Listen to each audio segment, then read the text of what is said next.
दोस्तों कैसे हैं आप। आज की वीडियो में मैं आपको सर्किट बोर्ड में लगे हुए कंपोनेंट को टेस्ट करना सिखाऊंगा। सर्किट बोर्ड कोई सा भी हो सकता है, लेकिन कंपोनेंट टेस्टिंग का काम बिल्कुल सेम रहेगा। एग्जाम्पल के लिए मैंने कुछ सर्किट यहाँ पर लिए हुए हैं, बट कंपोनेंट टेस्टिंग का जो प्रोसेस रहेगा सभी में एक जैसा रहेगा। मैं आपको एक चीज़ यहाँ पर बताना चाहूँगा, अगर आप इस फील्ड पे बिल्कुल भी अनजान हैं या फिर बिल्कुल भी नए हैं तो ये वीडियो आपके लिए बहुत ज़्यादा इंपॉर्टेंट है। इस वीडियो को बिना स्किप किए अगर आप देखेंगे तो मैं गारंटी देता हूं कि आप कभी भी कंपोनेंट टेस्टिंग की जो प्रोसेस है कभी भूलेंगे नहीं। अगर आपको ऑलरेडी ये सब पता है तो ये वीडियो आपके किसी भी काम की नहीं है, इसे आप छोड़ सकते हैं। वीडियो सिर्फ मैंने लर्निंग पर्पस के लिए बनाई है ताकि आप लोगों को बेसिक नॉलेज हो सके। अब यहाँ पर कोई भी सर्किट बोर्ड ले लीजिए, उनमें कंपोनेंट्स के अगल बगल में कुछ लिखा होता है। अगर आपको कंपोनेंट की जानकारी नहीं है तो वो ही सबसे पहले मैं आपको बताऊंगा। बिल्कुल ये चीज़ आपने ध्यान से देखनी है। आप लोगों से एक शिकायत भी है मुझे कि आप लोग वीडियो को देखते हैं, सीखते हैं, भाई आपको फ़ायदा भी होता है, बट आप लोगों में से काफ़ी सारे लोग ऐसे हैं जो वीडियो को लाइक नहीं करते हैं। प्लीज़ रिक्वेस्ट कर रहा हूँ भाई, वीडियो को लाइक ज़रूर कर दीजिएगा, इससे हमें मोटिवेशन मिलता है। व्यूज़ से उतना कोई वो नहीं रहता भाई। व्यूज़ अगर आपके 10,000, 20,000, 1 लाख भी आ जाए ना, अगर उसमें लाइक ना हो तो फिर कोई मतलब नहीं रहता है। लाइक से ये पता चलता है कि आपको वीडियो कितनी पसंद आई, इसीलिए वहाँ पर आप एक लाइक छोड़ के आगे ज़रूर देखिएगा, या फिर लास्ट में लाइक कीजिए, वो आपकी मर्जी है, बट लाइक ज़रूर कीजिएगा। आप किसी भी सर्किट बोर्ड को ले लीजिए, वहाँ पर किसी भी कंपोनेंट के अगल बगल में कुछ वहाँ पर कोडिंग लिखी होती है। कोडिंग या फिर आप कह सकते हैं उस कंपोनेंट को शॉर्टकट में लिखा होता है उसका नाम। वही मैं आपको पहले याद दिलवा दूँ और ये नोट करवा लूँ। अगर आप इस कंपोनेंट के बगल में देखेंगे तो सी लिखा हुआ है, यानी कि ये कैपेसिटर है। ठीक है, सी बोले तो कैपेसिटर। लास्ट में एक डायरी में मैं आपको नोट करवा के लिखवाते भी रहूँगा, अभी आप यहाँ पर सिर्फ समझिए। सी बोले तो कैपेसिटर, डी देखिए, डी बोले तो डायोड। ये नंबर से लिखे हैं 1 2 3 4, ये छोड़ दीजिए, ये सिर्फ इसके नंबर्स लिखे हुए, कितने नंबर की ये डायोड है, कितने नंबर का ये है। ये डायोड के अंदर के नंबर का नहीं है। ये जो D1 लिखा है ना, ये डायोड के अंदर का 1 नहीं है, डायोड का नंबर कुछ और है। बस ये कंपोनेंट्स की संख्या लिखी होती है, तो उसको आप स्किप कीजिए। बस C D E B ये जो ये लिखा है यही देखना है आपने। C बोले तो कैपेसिटर, D बोले तो डायोड, और R बोले तो रेजिस्टेंस, U बोले तो IC, और ये क्या है, ये बगल में C लिखा है तो ये है आपका कैपेसिटर। कैपेसिटर के बहुत सारे टाइप होते हैं, इलेक्ट्रोलाइट होता है और PF टाइप होता है। ये भी कैपेसिटर की ही श्रेणी में आता है। आपको मैं दिखाऊं, ये वाला, ये लाल रंग का 104 नंबर का, ये ठीक है, ये भी कैपेसिटर ही होते हैं। बस उसके बगल में आपने लिखा हुआ देखना है कि ये क्या है। अगर आपको समझ में नहीं आता है कंपोनेंट क्या है तो जस्ट उसके बगल में देख लीजिए। अगर आपको पता नहीं है कि ये कंपोनेंट क्या है तो इसके बगल में वैसे यहाँ पर L लिखा होना चाहिए था, बट इसमें नहीं है। हाँ देखिए, इसके जस्ट नीचे लिखा है L, ये देखिए कॉइल के नीचे L लिखा हुआ है। तो आपको यही चीज़ मैं आपको यहाँ पर बताना चाहता हूँ। यहाँ पर एक चीज़, कभी कभी ऐसा भी होता है ना दोस्तों, जैसे यहाँ पर आप देख सकते हैं, ये देखिए यहाँ पर क्या लिखा है, R लिखा हुआ है, लेकिन मैं आपको बता दूँ यहाँ पर ये जेनर डायोड लगी हुई है। तो कुछ यहाँ पर ये चीज़ भी आपने ध्यान रखनी है कि रेजिस्टेंस तो आपका ऐसा दिखेगा नहीं, तो ये है जेनर डायोड। इसके बगल में R भले लिखा हुआ है, लेकिन ये है एक जेनर डायोड। वैसे यहाँ पर और भी कुछ विशेष कंपोनेंट आपको दिखाना चाहूँगा। हाँ, ये सॉकेट, इसके बगल में सॉकेट लिखा ही है, बाकी ये आपका यहाँ पर कनेक्टर लगेगा। मैं आपको सबसे पहले इसी की कोडिंग लिखवा देता हूँ, जो कंपोनेंट्स आप यहाँ पर देख रहे हैं। सबसे पहले मैं बात करूँगा कैपेसिटर की, जो यहाँ पर मेन कंपोनेंट है।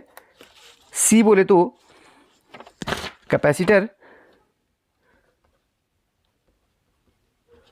ठीक है, सी बोले तो कैपेसिटर, और डी से है डायोड, सॉरी, डी से है डायोड, और आर से है रेजिस्टेंस, और यू से है IC, ठीक है।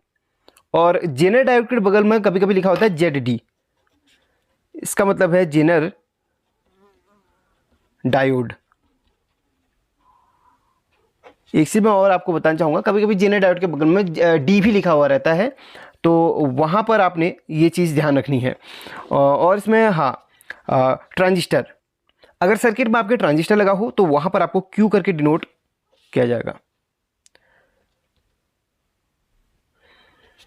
ट्रांजिस्टर। और जैसे ट्रांसफॉर्मर है तो वहाँ पर T लिखा हुआ मिलेगा, ट्रांस ट्रांसफॉर्मर। और कोई खास कंपोनेंट भी देखता हूँ मैं। हाँ, एल तो बताया नहीं आपको, एल कॉइल। थोड़ा सा हो सकता है हिंदी राइटिंग में मेरी प्रॉब्लम आ रही हो, लेकिन आपको समझा रहा हूँ, मुंह से बोलते भी जा रहा हूँ। आप चाहे तो अपनी भाषा में वहाँ पर लिख सकते हैं या फिर इंग्लिश में भी लिख सकते हैं। कभी कभी आपको सर्किट में ऑप्टो कपलर भी देखने के लिए मिलता है। ऑप्टो कपलर को ज़्यादातर आईसी ही वहाँ पर लिखा जाता है। ऑप्टो कपलर के बगल में आईसी लिखा हुआ मिलता है। और जितने भी यहाँ पर आपको मैंने बता दिए, ये सभी के सभी यहाँ पर कंपोनेंट के अगल बगल में लिखा हुआ रहता है। तो उनको किस नाम से आप बुलाएंगे, यानी कि जिस कंपोनेंट के बगल में CDRV ये सब लिखा हो ना, तो उस तरीके से आप उसका नाम वहाँ पर देख सकते हैं। ये यू है, ठीक है, ये यू है, वी नहीं है, ये यू है। एक कंपोनेंट और है क्या हमारा, MOV। एक MOV या फिर ZOV होता है। MOV के नीचे ज़्यादातर MOV लिखा हुआ मिलेगा, और ZOV के नीचे ZOV या फिर VR। इसका मतलब है वेरिस्टर। ये प्रोटेक्शन के तौर पे लगाया जाता है सर्किट पे, तो इसके बगल में आपको VR लिखा हुआ मिलेगा। जहाँ पर VR मिले वहाँ पर MOV या फिर ZOV आप लगा सकते हैं। बस आपको खास मैंने जो भी है वो कंपोनेंट्स यहाँ पे बता दिए हैं, आप चाहें तो यहाँ पर नोट कर सकते हैं। सभी कंपोनेंट के आपको पता चल गए। अब चेक कैसे करते हैं मैं आपको ये बताता हूँ। सबसे पहले टेस्ट करने के लिए मल्टीमीटर कोई सा भी आपके पास हो तो चलेगा। मेरे पास ये वाला भी है, ये वाला भी। इसकी डिस्प्ले थोड़ी सी बड़ी है तो यहाँ पर मैं इस्तेमाल कर रहा हूँ। मल्टीमीटर को आपने बजर की रेंज पे रख लेना। अगर आपके पास ये मल्टीमीटर है तो यहाँ पर एक बजर की रेंज है, उस पर आप इसको सेट कर लीजिए, लेकिन इसमें बजर की रेंज इस तरफ को है। और प्रोब्स हैं कॉमन पे और V ओम्स पे होनी चाहिए। देखिए बजर रेंज पे है। और यहाँ पर एक खास बात है, यहाँ पर आपको 0 पे यहाँ पर होना चाहिए, बिल्कुल एक्यूरेट 0 यहाँ पर होना चाहिए। अगर आपको ओम्स गड़बड़ आ रहे हैं तो उसको आप एक बार सही कर लीजिए।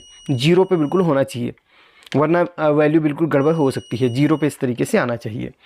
ये सब कंप्लीट हो गया। इस तरीके का मल्टीमीटर तो यहाँ पर रख लीजिए। बजर में क्या क्या हमारे चेक होते हैं। बजर में हमारे जो भी कॉइल होती है, कॉइल चेक होती है। आप चाहे तो नोट भी कर सकते हैं, मैं बोलते रहूँगा लिखते लिखते, वरना वीडियो बहुत लंबा हो जाएगा, ठीक है। बजर पर हमारी कॉइल चेक होती है। कॉइल हमारी जो है बजर पे चेक होती है। आप लिख सकते हैं आगे, कॉइल हमारी बजर पे चेक होती है। ट्रांसफॉर्मर बजर पे चेक होता है। ट्रांजिस्टर बजर पे चेक होता है। ट्रांजिस्टर यहाँ पर भी चेक होता है, बट इससे बेटर है बजर पे चेक करना। ट्रांजिस्टर बजर पे चेक होता है। जेनर डायोड बजर पे चेक होता है। आईसी हमारी बजर पे चेक होती है। रेजिस्टेंस अगर कम वैल्यू की हो तो बजर पे चेक होती है, और ज़्यादा वैल्यू की यानी कि 100 ओम 200 ओम से ऊपर की हो तो आप रेजिस्टेंस की अलग यहाँ पर देखिए इकाई रहती है, वहाँ पे आप चेक कर सकते हैं। और इस वाले मल्टीमीटर में ये 200 से लेके 2000 के तक ये रेजिस्टेंस की रेंज है। ये स्पेशली रेजिस्टेंस के लिए यहाँ पर होती है रेंज। तो रेजिस्टेंस के लिए अलग रेंज मैंने आपको बता दी। और डायोड को हम बजर पे चेक करते हैं, कैपेसिटर को हम बजर पे चेक करते हैं। और कैपेसिटर की अगर कैपेसिटी आपको चेक करनी हो तो कैपेसिटी के लिए आपको एक कैपेसिटी वाला मल्टीमीटर लेना पड़ेगा। कैपेसिटर को वैसे अगर शॉर्ट है या फिर नहीं ये चेक करने के लिए बजर में चेक किया जाता है। वेरिस्टर की बात करूँ तो बजर में चेक किया जाता है। और लगभग 99% जो कंपोनेंट्स होते हैं उनको बजर की रेंज में चेक किया जाता है। इसलिए मल्टीमीटर का जो मेन पार्ट होता है ये बजर की रेंज होती है। इसमें लगभग सारे कंपोनेंट्स हमारे चेक किए जाते हैं। अब चलिए चेक करना स्टार्ट करते हैं। अगर दोस्तों ऐसा आपको किसी ने पहले कभी सिखाया हो तो यार कमेंट करके ज़रूर बताइएगा। मुझे नहीं लगता कि इस तरीके से आपको कोई सिखाता होगा, इसलिए हमेशा बोलते हो यार प्यारा सा एक कमेंट कीजिए, लाइक कीजिए। वही मुझे चाहिए और कुछ भी नहीं चाहिए आपके फीडबैक के रूप में। यहाँ पर देखिए सबसे पहले मैं स्टार्ट करता हूँ कैपेसिटर से, क्योंकि यहाँ पर सीरियल वाइज इसको रख देता हूँ साइड पे। अगर आपके पास आपने लिख लिया हो तो अच्छी बात है, नहीं लिखा हो तो अभी एक बार आप लिख सकते हैं। आप स्क्रीनशॉट बेटर रहेगा कि स्क्रीनशॉट आप ले लें। आप कैपेसिटर को चेक करते हैं। कैपेसिटर की टेस्टिंग से लेके आगे को चलते रहता हूँ और कैपेसिटर के बारे में भी बताते रहता हूँ। कैपेसिटर का जो काम होता है वो होता है वोल्टेज को स्टोर करना। अभी सर्किट में कभी वोल्टेज आपकी जैसे आपको पता है ना एसी में वोल्टेज फ्लैक्चुएट रहती है, अप डाउन होते रहती है। तो कैपेसिटर क्या करता है, कैपेसिटर से पहले डायोड लगी होती है, रेक्टिफायर उसको रेक्टिफाई करके डीसी बनाता है। उसके बाद कैपेसिटर में सर्किट में जगह जगह कैपेसिटर लगे होते हैं, हर जगह की वोल्टेज के लोड को मेंटेन करने के लिए। वोल्टेज जो उसके अंदर स्टोर रहती है, कहीं पे वोल्टेज कम पड़ जाती है ना, तो कैपेसिटर के अंदर की जो वोल्टेज स्टोर रहती है वो सर्किट को प्रदान करता है। इसलिए कैपेसिटर को फिल्टर भी बोलते हैं। कैपेसिटर को फिल्टर भी बोलते हैं। तो कैपेसिटर एक तो वोल्टेज को शुद्ध करने का काम करता है, डीसी को प्योर करने का काम करता है, और दूसरा कैपेसिटी यानी कि वो लोड को उठाने का काम करता है, वो आपके सर्किट के लोड को बनाए रखता है। इसलिए आपने देखा होगा कभी कभी सर्किट में कैपेसिटर वीक पड़ जाते हैं तो होता क्या है, वोल्टेज कम पड़ने लगती है।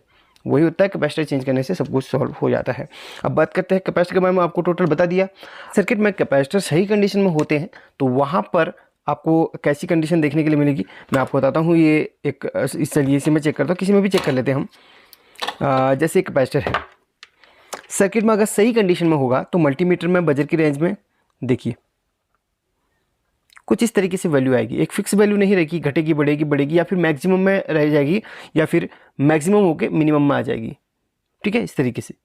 अगर मैं सही कैपेसिटर की बात करूं, चलिए एक सर्किट से खोल के दिखाता हूं मैं कैपेसिटर आपको। बिल्कुल सही वाला कैपेसिटर दिखाना चाहूँगा ताकि आपको कोई भी डाउट ना रहे। ये कैपेसिटर है, अगर इस बिल्कुल सही रहता है तो इसकी वैल्यू कुछ इस तरीके से होती है। देखिए, एक बार बीप दे सकता है लेकिन लगातार बीप नहीं देना चाहिए। देखिए, एक बार बीप दे सकता है और सॉरी ये हिल गया। देखिए, ये कैपेसिटर की वैल्यू इस तरीके से आती है।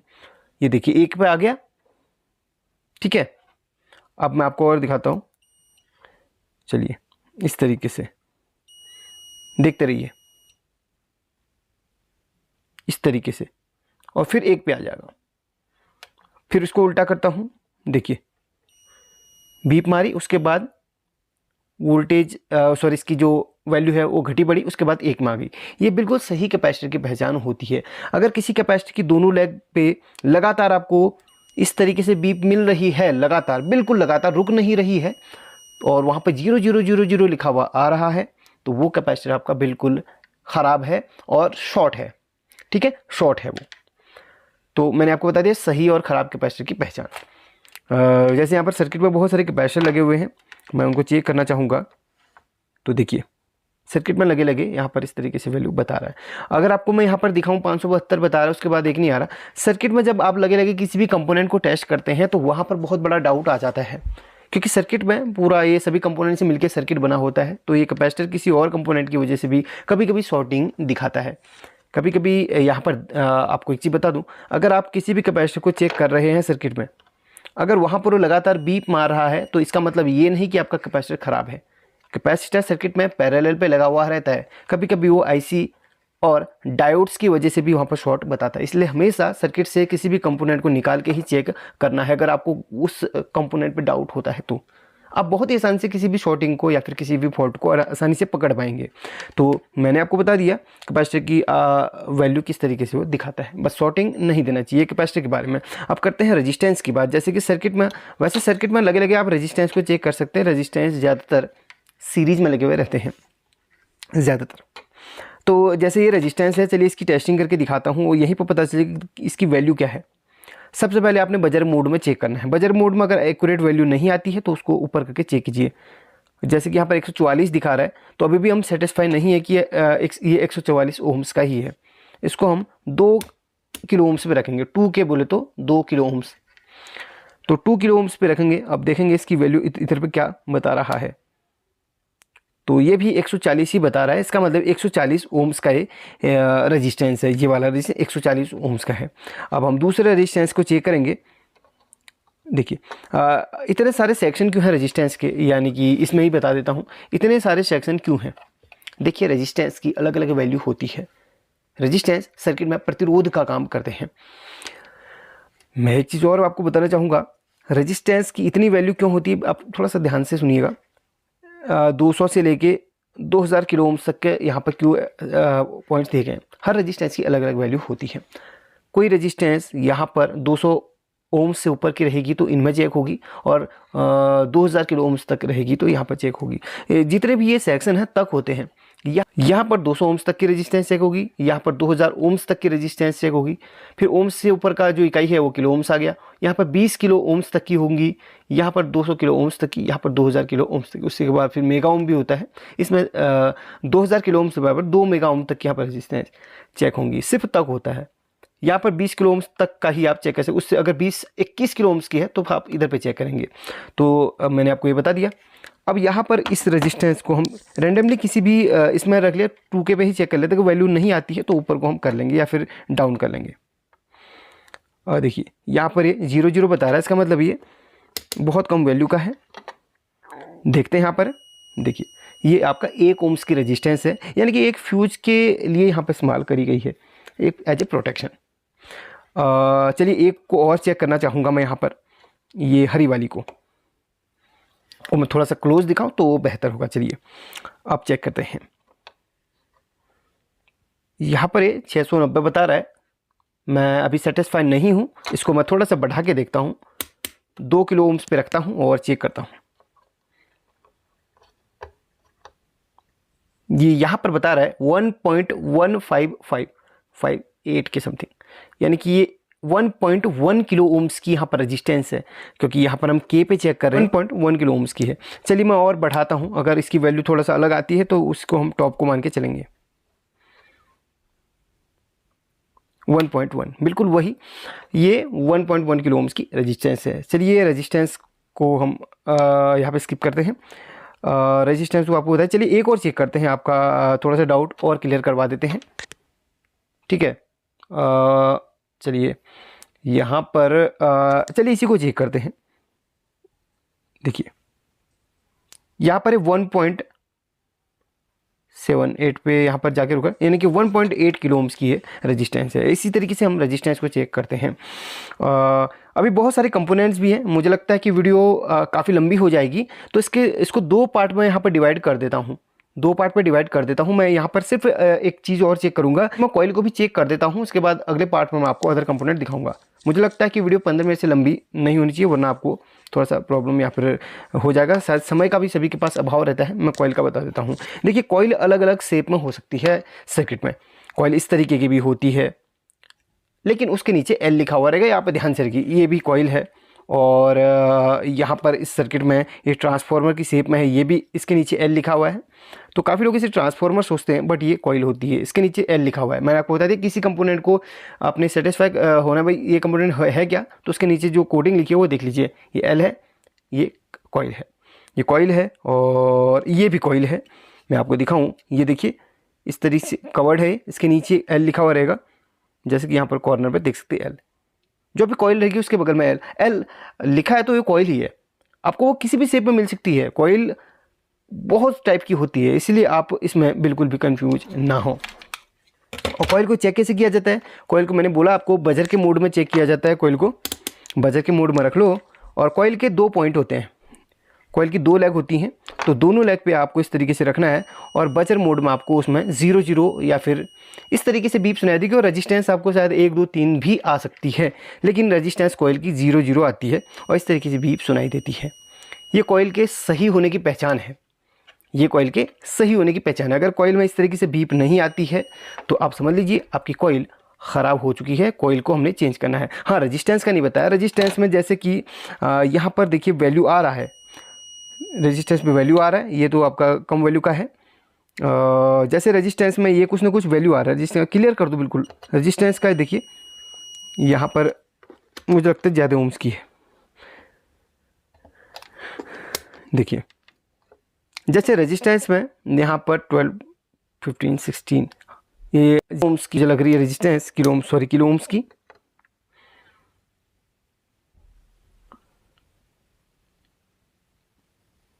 यहाँ पर स्टेबल, अगर कभी भी कोई भी वैल्यू स्टेबल ना हो तो उस रेजिस्टेंस को बाहर निकाल के आपने चेक करना है। अगर कोई भी वैल्यू स्टेबल नहीं हो तो रेजिस्टेंस को बाहर निकाल के चेक करना है। जैसे मैं सर्किट से बाहर निकाल दूँ रेजिस्टेंस, जैसे भी किसी भी रेजिस्टेंस में उसकी एक्यूरेट वैल्यू नहीं आती है तो आपको रेजिस्टेंस ख़राब माननी है। उसके बाद फिर आपने एक नई रेजिस्टेंस उसमें डालनी है। जैसे चलिए यही दिखा देता हूँ, देखिए कम वैल्यू की है,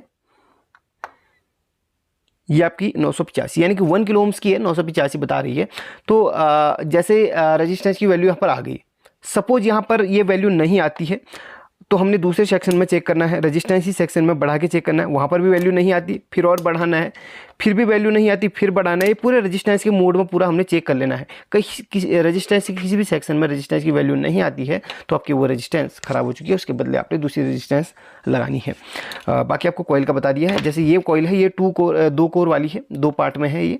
तो इस कॉइल के यहाँ पर और यहाँ पर हमने चेक करना है। इसके जस्ट उल्टा करेंगे तो 4 लेग होंगी, एक कोर ये है और एक कोर ये है। इस तरीके से इसकी वैल्यू आती है कॉइल की, सॉरी बजर की रेंज पे। ये देखिए, ये इसकी वैल्यू आ गई और ये इस कोर की वैल्यू आ गई। ये आपकी कॉइल बिल्कुल सही है। ऐसे चेक नहीं करना है, ऐसे चेक नहीं करना है, ऐसे कोई भी वैल्यू नहीं आती क्रॉस करके। तो एक कोर की वैल्यू ये है और एक कोर की ये है। तो इस तरीके से कॉइल को टेस्ट किया जाता है। जैसे कि एक और कॉइल का भी एग्जांपल आपको मैं दे देना चाहूँगा। ये जो सॉरी, इस पर जो कॉइल लगी है ये, इसको भी इसी तरीके से आपको टेस्ट करना है। सही रहेगी तो बीप मारेगा, ख़राब रहेगी तो वो कोई भी वैल्यू नहीं देगा। ये सही या ख़राब की पहचान है। बाकी जितने भी कंपोनेंट्स हैं सभी मैं चेक करूँगा अगले पार्ट में। यहाँ पर तरीके से बताया है, इसलिए वीडियो थोड़ा सा लंबा हो गया है। वेट कीजिए दूसरे पार्ट का। अगर यहाँ पर बहुत कुछ सीखने के लिए मिला तो यहाँ पर एक लाइक तो बनता है, बाकी शेयर आप कर लीजिएगा और लोगों को सीखने के लिए मिल सके। मिलते हैं अगले पार्ट में, तब तक के लिए टेक केयर।